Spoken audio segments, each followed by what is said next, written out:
దాసురాలను. విధేయత. యోసేపు నువ్వు జంకనవసరం లేదు, భయపడవసరం లేదు.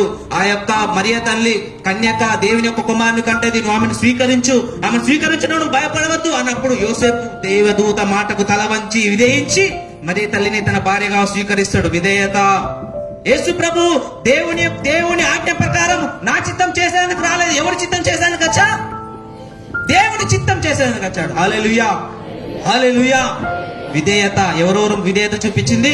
మొదటి యేసు ప్రభు, రెండోది మరియ తల్లి, మూడవది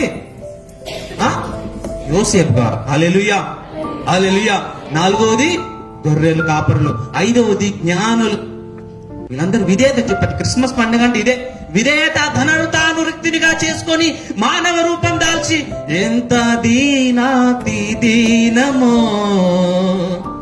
ఓ యేసయ్యా, నీ గమనమెంత దయనీయమో, తలచుకుంటే నా గుండె తడబడి కరిగి కరిగి నీరగుచున్నది. ఎంత దీనాతి దీనమో